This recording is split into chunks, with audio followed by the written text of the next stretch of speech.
Captain Marcus Chen stood in the opulent receiving chamber of the Zephyrian trading vessel, his weathered hands clasped behind his back as he studied the alien merchant before him.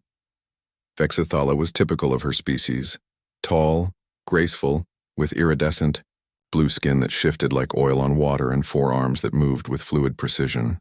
Her compound eyes glittered with what Marcus had learned to recognize as amusement. "You humans are so predictable," Vexithala said, her voice carrying the musical quality that made Zephyrian speech sound like wind chimes. "Always seeking the practical over the beautiful. But today I offer you something different." Marcus raised an eyebrow. He'd been trading with the Zephyrians for 3 years now, ever since humanity had stumbled into this corner of the galaxy. They were notorious for their love of games, riddles, and elaborate tests. It was never simple business with them. "I'm listening," he said carefully. Vexithala gestured with 2 of her arms toward a series of alcoves that hadn't been there moments before. The ship's bioarchitecture had shifted, revealing 5 crystalline chambers, each containing what appeared to be a young Zephyrian female. "My daughters," Vexithala announced with obvious pride. "Each possesses a unique gift. Choose one, and she will serve aboard your vessel as a cultural liaison. Her knowledge will be invaluable for future trade negotiations."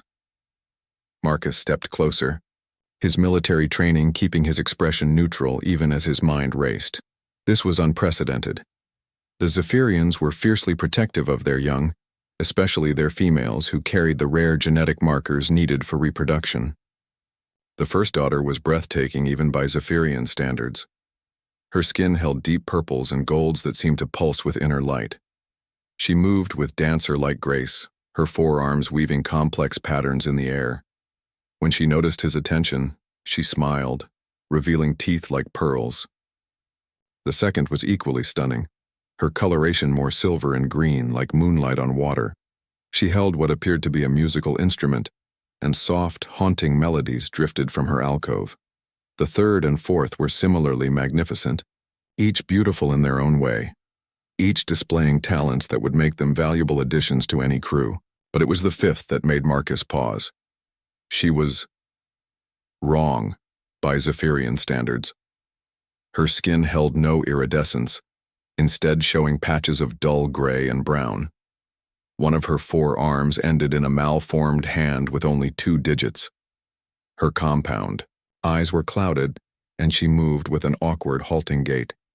By every measure of Zephyrian beauty and perfection, she was the ugliest of the 5. Yet something about her made Marcus look closer. While her sisters had been performing, showing off their various talents, this one had been watching him. Not with the calculating interest of a potential mate, or the eager-to-please demeanor of the others, but with genuine curiosity. Her head tilted slightly as she studied his face, his posture, his reactions to her sisters. "That one," Marcus said, pointing to the 5th alcove. The musical melodies stopped abruptly. The dancing ceased. Even Vexithala's skin lost some of its luster, cycling through what Marcus recognized as shock and confusion. "Captain Chen," Vexithala said slowly, "perhaps you misunderstood. These are my most gifted daughters. Surely you meant to choose—" "I chose correctly," Marcus interrupted gently. "Her." The ugly daughter's compound eyes widened, and for the first time since entering the chamber, she spoke. Her voice was rough, unlike the musical tones of her species, but there was something in it that made Marcus listen intently. "Why?" she asked in accented but clear Standard Galactic. Marcus smiled. None of the others had spoken his language. "Because you're the only one who's been trying to understand me instead of impress me. That tells me more about your value than any performance." Vexithala's forearms moved in what Marcus had learned was agitation. "Captain, my daughter she is not like the others. Her neural patterns are aberrant. Her appearance is perfect for what I need," Marcus said firmly. He turned to address Kriasha directly. "What do you see when you look at me?" Kriasha's clouded eyes focused on him with surprising intensity. "Fear," she said after a moment. "But not of us. Fear for your species. You are outnumbered here, outmatched technologically, but you hide it well behind courtesy and strength. Marcus felt a chill run down his spine.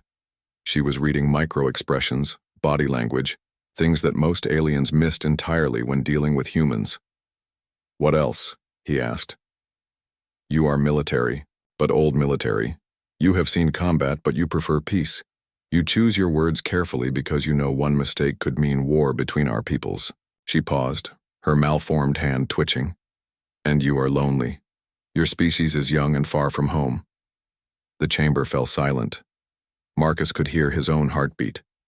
"Kriasha," Vexathala said, her voice barely above a whisper. "How could you?"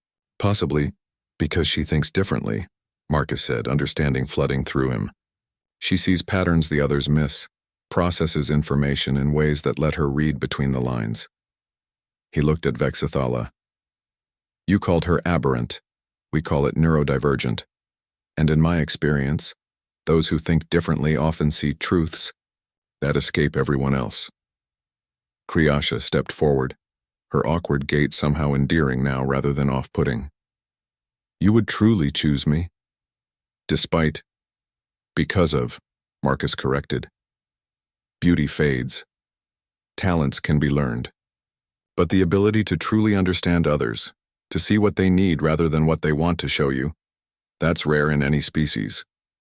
Vexathala's arms moved in the gesture Marcus recognized as deep contemplation. Finally, she spoke. "Captain, Shen, you continue to surprise me." "Very well. Kriasha, if you are willing." "I am," Kriasha said, her rough voice filled with something Marcus recognized as hope. As the bioarchitecture shifted to accommodate the transfer of Kriasha's belongings, Marcus reflected on humanity's greatest strength, not their technology, not their military might, but their ability to see value where others saw only flaws, to find strength in what others considered weakness. 3 months later, Kriasha had prevented 2 diplomatic incidents and negotiated trade agreements that netted humanity resources worth millions of credits.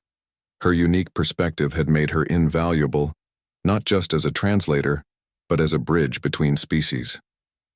And Marcus had learned something important.